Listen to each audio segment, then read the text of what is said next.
എല്ലാവർക്കും നമസ്കാരം. നാളെ കർക്കിടക മാസം പിറക്കുകയാണ്.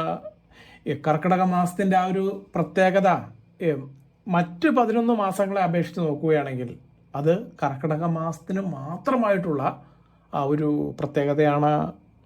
അതിൽ പ്രധാനമായും ഈ ദൈവികോർജം അന്തരീക്ഷത്തിൽ ഏറ്റവും കൂടുതൽ തിങ്ങി നിറഞ്ഞു നിൽക്കുന്ന ആ ഒരു സമയമാണ് ഈ പറഞ്ഞ കർക്കിടക മാസം എന്ന് പറയുന്നത്.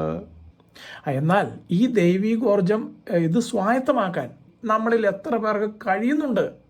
അതാണ് ഇതിലെ പ്രസക്തമായ ആ ഒരു ചോദ്യം. ഇവിടെ സ്വായത്തമാക്കണം എന്ന് പറയുമ്പോൾ അതിൻ്റെ അർത്ഥം നിങ്ങൾ മനസ്സിലാക്കേണ്ടത് ഇത് കേവലം ഞാനോ അല്ലെങ്കിൽ മറ്റുള്ള ആളുകളോ പറയുന്നത് കേട്ട് തലകുലുക്കി സമ്മതിച്ചാൽ പോരാ. ഇത് നിങ്ങൾ അനുഷ്ഠിക്കുമ്പോഴാണ് നിങ്ങളിലും നിങ്ങളുടെ വീട്ടിലേക്കും അതുപോലെ തന്നെ നിങ്ങളുടെ വീട്ടിലുള്ള മറ്റു കുടുംബാംഗങ്ങളിലേക്കും ഈ ഒരു ഈശ്വര ചൈതന്യം സന്നിവേശിക്കപ്പെടുന്നത്. അതുകൊണ്ട് തന്നെ നാളെ പുലർച്ചെ നിങ്ങൾ എല്ലാ ദിവസവും വീട്ടിൽ ചെയ്യുന്നത് പോലെ നിസ്സാരമായ ആ ഒരു രീതിയിൽ നിലവിളക്ക് കൊളുത്തിയാൽ പോരാ. ഇതിൽ പറയാൻ പോകുന്ന വിവരങ്ങൾ ശ്രദ്ധിച്ചു കേട്ട് ആ രീതിയിൽ നിങ്ങൾ ചെയ്യുമ്പോഴാണ് പ്രപഞ്ചത്തിലെ ഈശ്വര ചൈതന്യം നിങ്ങളുടെ മേൽ അല്ലെങ്കിൽ നിങ്ങളുടെ ഗൃഹത്തിലേക്ക് ഒരുപോലെ വന്നു ചേരാൻ കാരണമായി തീരുന്നത്. മാത്രവുമല്ല, ഈ ഒരു കാരണം ഒന്നുകൊണ്ട് മാത്രമാണ് ഈ മുതിർന്ന ആളുകൾ അല്ലെങ്കിൽ മഹർഷിമാർ ഈ മാസത്തെ രാമായണ മാസം എന്ന പേരിൽ അവർ നമുക്ക് വേണ്ടി ചിട്ടപ്പെടുത്തി തന്നിരിക്കുന്നത്. എന്ന് മാത്രവുമല്ല, ഏതൊരു സാധാരണക്കാർക്കും ഒട്ടും ആയാസപ്പെടാതെ തന്നെ ഈ കർക്കിടക മാസത്തിലെ ആ ഒരു പുണ്യം അത് മുഴുവനും കൈവരിക്കാൻ വേണ്ടി രാമായണത്തിലെ ഏറ്റവും പ്രധാനപ്പെട്ട ഭാഗങ്ങൾ കോർത്തിണക്കി അവർ രാമായണ ശീലുകൾ എന്ന പേരിലും നമുക്ക് നൽകിയിട്ടുണ്ട്. അപ്പോൾ ഈ പറഞ്ഞ ഘടകങ്ങളെല്ലാം കൂടി ഒന്നു ചേരുമ്പോഴാണ് ഈ കർക്കിടക മാസം കേവലം ഒരു പഞ്ഞമാസമായി പോകാതെ സമ്പത്തും സമൃദ്ധിയും നമ്മളിലേക്ക് ദൈവാനുഗ്രഹമായി വന്നു ചേരുന്നത്. അപ്പോൾ ചുരുക്കി പറഞ്ഞാൽ ഈ കർക്കിടകത്തിൽ പ്രകൃതി പോലും ഒരു നവീകരണത്തിന് തയ്യാറെടുക്കുന്ന സമയമാണ് ഈ സമയമെന്ന് നമുക്ക് നിസ്സംശയം പറയാൻ സാധിക്കും. മാത്രവുമല്ല, ഇത് ശാസ്ത്രങ്ങൾ വളരെ കൃത്യവും വ്യക്തവും യുക്തവുമായി രേഖപ്പെടുത്തിയിട്ടുമുണ്ട്. അത് കുറച്ചുകൂടി ലളിതമായി പറഞ്ഞാൽ ഈ പഴയതൊക്കെയും ഒരു പേമാരി പോലെ പെയ്തൊഴിഞ്ഞ് പുതിയൊരു ഉണർവിലേക്ക് പ്രകൃതിയും നമ്മൾ മനുഷ്യരും മാറുന്ന ആ ഒരു പുണ്യകാലമാണ് ഈ പറഞ്ഞ കർക്കിടക മാസക്കാലം എന്ന് നമ്മൾ മനസ്സിലാക്കണം. അതുകൊണ്ട് തന്നെ ഈശ്വര ഭജനത്തിനും നാമജപത്തിനും ഏറ്റവും കൂടുതൽ പ്രാധാന്യം നൽകേണ്ട ഏറ്റവും ശ്രേഷ്ഠമായ മാസമാണ് ഈ പറഞ്ഞ കർക്കിടക മാസം. പറയാൻ കാരണം ഉത്തരായനം ദക്ഷിണായനം എന്നീ പറഞ്ഞ 2 അയനങ്ങളാണ് ഒരു വർഷത്തിലുള്ളത്. ഈ ദക്ഷിണായനം തുടങ്ങുന്ന സമയമാണ് ഈ പറഞ്ഞ കർക്കിടക മാസം. അതുകൊണ്ട് തന്നെ ഈ സമയത്ത് ഭൂമിയിൽ നെഗറ്റീവ് ഊർജം വളരെയധികം കൂടുതലായിരിക്കുമെന്നാണ് ശാസ്ത്രം പറയുന്നത്. അപ്പോൾ ഈ ഒരൊറ്റ കാരണത്താൽ ആ നെഗറ്റീവ് ഊർജത്തെ ഇല്ലാതാക്കി പോസിറ്റീവ് ഊർജം നിറയ്ക്കാനാണ് നാം കർക്കിടകത്തിൽ ഈശ്വരനിലേക്ക് കൂടുതൽ അടുക്കുന്നത്. അതിനിപ്പോൾ ഇങ്ങനൊരു വീഡിയോ ഇവിടെ ചെയ്യാനുള്ള കാരണം തന്നെ പലരും എന്നോട് മെസ്സേജ് അയച്ചു ചോദിച്ചു. അതായത് കർക്കിടകം 1-ാം തീയതി നമ്മുടെ വീട്ടിൽ ഉറപ്പായിട്ടും ചെയ്യേണ്ട കാര്യങ്ങൾ എന്തൊക്കെയാണെന്നൊന്ന് വിസ്തരിച്ച് പറഞ്ഞുകൊണ്ട് തിരുമേനി ഒരു വീഡിയോ എടുക്കാമോ തിരുമേനി എന്ന് ഇന്നലെ മെസ്സേജ് അയച്ച് ആളുകൾ ചോദിച്ചു. അതുകൊണ്ടാണ് ഇന്നിപ്പോൾ ഇങ്ങനൊരു വീഡിയോ പൊടുന്നനെ തന്നെ അതായത് ഈ പുലർച്ചെ തന്നെ അങ്ങോട്ട് എടുക്കാം എന്ന് വിചാരിച്ചത്. അതിന് നമുക്ക് നമ്മുടെ ജീവിതത്തിൽ പ്രത്യേകിച്ചും നിങ്ങളുടെ ജീവിതത്തിൽ ഇതുവരെ നിങ്ങൾ അനുഭവിച്ച കഷ്ടപ്പാടുകൾ മാറാനും ഇനി അങ്ങോട്ട് നിങ്ങൾ തൊട്ടതെല്ലാം പൊന്നാകാനും അതിൽ നിന്നുള്ള ആ സാമ്പത്തിക ബുദ്ധിമുട്ടുകൾ പാടെ മാറി ഐശ്വര്യവും അഭിവൃദ്ധിയും നിങ്ങളുടെ വീട്ടിലേക്ക് വരാനും നാളെ പുലർച്ചെ നിലവിളക്ക് നിങ്ങൾ തെളിക്കുമ്പോൾ ആ സമയം നിങ്ങൾ ചെയ്യേണ്ട വളരെ പ്രധാനപ്പെട്ട കാര്യങ്ങളിലേക്ക് നമുക്ക് കടന്നു പോകാം. നിങ്ങളുടെ വീടും പരിസരവും നിങ്ങൾ ഇന്നലെ തന്നെ അല്ലെങ്കിൽ തല ദിവസം മുമ്പ് തന്നെ നിങ്ങളത് വൃത്തിയാക്കിയിട്ടുണ്ടാകുമെന്ന് അറിയാം. അതുകൊണ്ട് അതിലേക്ക് നമ്മൾ കടന്നു പോകുന്നില്ല. അപ്പോൾ അടുത്ത സ്റ്റെപ്പ് എന്ന് പറയുന്നത് ഈ പഴമക്കാർ നമ്മളെ ഓർമ്മപ്പെടുത്താറുള്ളത് പോലെ, അതായത് ചേട്ടാ ഭഗവതിയെ അഥവാ മൂദേവിയെ വീടിന് പടിക്ക് പുറത്ത് ആക്കിക്കൊണ്ട് ശ്രീ ഭഗവതി അഥവാ മഹാലക്ഷ്മിയെ വീട്ടിലേക്ക് കുടിയിരുത്തുന്ന ആ സമയമാണ് നാളത്തെ കർക്കിടക മാസം 1-ാം തീയതി പുലർന്നു വരുന്ന ആ ഒരു സമയം. കാരണം ലക്ഷ്മി ദേവി കുടിയിരിക്കുന്നത് ശുദ്ധിയുള്ള ഇടങ്ങളിലാണ്. ഗൃഹത്തിൻ്റെ ശുദ്ധി പോലെ തന്നെ വളരെ പ്രധാനപ്പെട്ടതാണ് നമ്മുടെ ശരീരശുദ്ധിയും മനഃശുദ്ധിയും.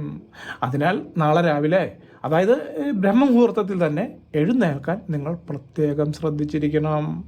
അതായത് ഈ പറഞ്ഞത് പുലർച്ചെ 4:30 കഴിഞ്ഞിട്ട് അതുപോലെ തന്നെ വെളുക്കുന്നതിന് മുൻപ്, അതായത് ഒരു 6 മണിക്കും ഇടയിലുള്ള സമയത്ത് നിങ്ങൾ ഉറക്കമുണർന്ന് ഇനി പറയുന്നത് പോലെ തയ്യാറാകുക. ഈ സമയത്ത് നമ്മുടെ പ്രകൃതിയിൽ പോസിറ്റീവ് ഊർജം വളരെയധികം തിങ്ങി നിറഞ്ഞു നിൽക്കുന്നതിനാൽ നാം ചെയ്യുന്ന പ്രാർത്ഥനകൾക്ക് സാധാരണയിൽ കവിഞ്ഞ് ഇരട്ടി ഫലമായിരിക്കും ലഭിക്കുക. അപ്പോൾ ഈ പറഞ്ഞ അതിരാവിലെ കുളിച്ച് ശുദ്ധിയായി ഈറൻ മാറാതെ തന്നെ പൂജാമുറിയിൽ കയറുക. പൂജാമുറി ഇല്ലാത്തവർ നിങ്ങൾ മഹാലക്ഷ്മിയുടെ ഫോട്ടോ എവിടെയാണ് വീട്ടിൽ വെച്ചിരിക്കുന്നത് അതിനു മുൻപിൽ നിന്നാലും മതി. ഒരു പക്ഷേ നിങ്ങളുടെ കൈവശം മഹാലക്ഷ്മിയുടെ ഫോട്ടോ വീട്ടിലില്ലെങ്കിൽ നിങ്ങളുടെ ഫോൺ ഉപയോഗിച്ച് ഇപ്പോൾ ഇവിടെ ഈ സ്ക്രീനിൽ കാണുന്ന ലക്ഷ്മി ദേവിയുടെ ആ ഒരു ഫോട്ടോ മൊബൈലിൽ അങ്ങോട്ട് എടുത്താലും മതി. ഇനി നമുക്ക് ആദ്യത്തെ പടിയായിട്ട് നിലവിളക്ക് കൊളുത്താം. പ്രത്യേകം ശ്രദ്ധിക്കുക, വെറുതെ അങ്ങോട്ട് തിരിയിട്ട് നിലവിളക്ക് കൊളുത്തുകയല്ല വേണ്ടത്. നാളെ 5 തിരിയിട്ട് ഭദ്രദീപം തന്നെയാണ് നിങ്ങൾ തെളിക്കേണ്ടത്. അതിനൊരു പക്ഷേ 2 തിരിയിട്ടാണ് നിങ്ങൾക്ക് തെളിക്കാൻ താല്പര്യമെങ്കിൽ അങ്ങനെയും ആകാം. അതിനെക്കുറിച്ച് രണ്ടാമത് പറയാം. അപ്പോൾ പറഞ്ഞ പോലെ നിലവിളക്കിൽ നല്ലെണ്ണ ഒഴിച്ചോ അല്ലെങ്കിൽ നെയ്യ് ഒഴിച്ചോ ഈ പറഞ്ഞ ഭദ്രദീപം നിങ്ങൾക്ക് തെളിക്കാം. എന്നിട്ട് നിലവിളക്കിന് മുന്നിലായി ഇനിയാണ് ആ പ്രധാനപ്പെട്ട കാര്യം നിങ്ങൾ ചെയ്യേണ്ടത്. ഇതാണ് നിങ്ങളുടെ ഒരു വർഷത്തെ ഐശ്വര്യം എങ്ങനെയാകണമെന്ന് തീരുമാനിക്കുന്ന ആ ഒരു രഹസ്യം. വിളക്കിന് തൊട്ട് മുൻപിലായി ഒരു ചെറിയ നാക്കിലയോ, അതായത് വാഴയിലയുടെ തുമ്പാണ് ഞാൻ ഈ പറഞ്ഞ നാക്കില എന്ന് പറയുന്നത്. അപ്പോൾ പറഞ്ഞ പോലെ ഒരു നാക്കിലയോ അല്ലെങ്കിൽ ഒരു പിച്ചള താലത്തിലോ അല്പം ഉണക്കലരി നന്നായി പരത്തി വയ്ക്കുക. അതായത് ഒരു നാഴി ഉണക്കലരി ഇങ്ങോട്ട് അളന്നെടുക്കുക. എന്നിട്ട് ഈ പറഞ്ഞ പിച്ചള താളത്തിൽ അങ്ങോട്ട് പരത്തി വയ്ക്കുക. മാത്രവുമല്ല, ഈ പറഞ്ഞതുപോലെ ആ പിച്ചള പാത്രത്തിൽ ഉണക്കലരിയോടൊപ്പം 2-3 നാണയങ്ങളും തീർച്ചയായിട്ടും ഇടാം. അല്ലെങ്കിൽ താലത്തിൽ 2-3 വെറ്റില, ഈ പറഞ്ഞ പോലെ ഉണക്കലരി ഇട്ട ശേഷം ഉണക്കലരിയുടെ മുകളിൽ 2-3 വെറ്റില നിരത്തിയതിന് ശേഷം ആ വെറ്റിലയുടെ മുകളിൽ ഈ പറഞ്ഞ പോലെ നാണയങ്ങൾ വിതറിയാലും മതി. അതിനുശേഷം ഭഗവതിക്ക് ഏറ്റവും പ്രിയപ്പെട്ട ആ ഒരു തെച്ചിപ്പൂവ് അല്ലെങ്കിൽ കുറച്ച് തുളസിയില എന്നിവ ഏതാണോ താല്പര്യം, ഇത് രണ്ടും കൂടി വെക്കണമെങ്കിൽ അങ്ങനെയും വെക്കാം. അപ്പോൾ ഇത്രയുമായാൽ ആ കാര്യം ഭംഗിയായി. വാസ്തവത്തിൽ ഇവിടെ എന്താണ് സംഭവിക്കുന്നതെന്ന് ചോദിച്ചാൽ, ഉണക്കലരിയും നെല്ലും സാക്ഷാൽ അന്നപൂർണേശ്വരി ദേവിയുടെയും മഹാലക്ഷ്മി ദേവിയുടെയും ആ ഒരു പ്രതീകമാണ്. അതുകൊണ്ട് തന്നെ ഇവർ രണ്ടുപേരും അവിടെ ഉണ്ടെങ്കിൽ ആ വീട്ടിൽ ഈ കർക്കിടക മാസത്തിലെ സകല പഞ്ഞങ്ങളും ദാരിദ്ര്യങ്ങളും ഇതോടുകൂടി നമ്മുടെ വീടിന് പുറത്തായിരിക്കും സ്ഥാനം. അതായത് വീടിൻ്റെ പടി കടന്ന് ഉറപ്പായിട്ടും അവർ വീട് വിട്ട് ഈ പറഞ്ഞ ദാരിദ്ര്യവും കടവുമെല്ലാം വീട് വിട്ട് ഓടിപ്പോയിരിക്കും. അതിനെ തുടർന്ന് വരാൻ പോകുന്ന അടുത്തൊരു വർഷക്കാലം നിങ്ങളുടെ വീട്ടിൽ അന്നത്തിനും വസ്ത്രത്തിനും യാതൊരുവിധ ബുദ്ധിമുട്ടും ഉണ്ടാകില്ല. അതുപോലെ തന്നെ ഐശ്വര്യം അവിടെ കൂടുകെട്ടി വാഴും എന്നാണ് അനുഭവത്തിൽ നിന്നും നമുക്ക് മനസ്സിലാക്കാൻ സാധിക്കുന്നത്. ഇതിനു വേണ്ടിയിട്ടാണ് ഈ താലത്തിൽ നമ്മൾ സമ്പത്തിനെ മാടി വിളിക്കുന്നു എന്ന ആ ഒരു സങ്കല്പത്തിൽ ലക്ഷ്മി ഭഗവതിക്ക് വേണ്ടിയിട്ട് ഉണക്കലരിയും തെച്ചിപ്പൂവും വെറ്റിലയും എല്ലാം സമർപ്പിക്കുന്നത്. അതുപോലെ തന്നെ നിലവിളക്കിൽ തിരിയിടുമ്പോൾ ഒരു പക്ഷേ നമ്മളിവിടെ ആദ്യം പറഞ്ഞതുപോലെ 2 തിരിയിട്ട് കത്തിക്കാനാണ് നിങ്ങൾക്ക് താല്പര്യമെങ്കിൽ അതും യാതൊരു തെറ്റുമില്ല. അപ്പോൾ നിർബന്ധമായും അതിൽ ആദ്യത്തെ തിരി കിഴക്കോട്ടും രണ്ടാമത്തെ തിരി പടിഞ്ഞാറോട്ടും വരത്തക്ക രീതിയിൽ ഉറപ്പായിട്ടും നിങ്ങൾ നിലവിളക്ക് കൊളുത്തിയിരിക്കണം. അത് പറയാൻ കാരണം, കിഴക്കോട്ടുള്ള തിരി അത് ഈശ്വര കടാക്ഷത്തിനും പടിഞ്ഞാറോട്ടുള്ള തിരി അത് പിതൃക്കളുടെ അനുഗ്രഹം കിട്ടാൻ വേണ്ടിയിട്ടുമാണ് എന്ന ആ ഒരു സങ്കല്പത്തിലാണ് നമ്മൾ ഈ രീതിയിൽ ഇടുന്നത്. വാസ്തവത്തിൽ ഈ സങ്കല്പമാണ് അത് പിന്നീട് യാഥാർത്ഥ്യമാകുന്നതും. അപ്പോൾ ഇപ്രകാരം വിളക്ക് തെളിച്ച ശേഷം നിങ്ങളുടെ വലത് കൈകൊണ്ട് ആ താലത്തിൽ വെച്ചിരിക്കുന്ന നാണയത്തിലും ഉണക്കലരിയിലും വെറ്റിലയിലും ഒന്ന് തൊട്ട് പ്രാർത്ഥിച്ചുകൊണ്ട് കണ്ണുകളടച്ച് പൂർണ്ണ വിശ്വാസത്തോടു കൂടി നിങ്ങളുടെ ഇഷ്ടദേവതയും അതിനോടൊപ്പം മഹാലക്ഷ്മി ദേവിയെയും മനസ്സുരുക്കി ഒന്ന് പ്രാർത്ഥിക്കുക.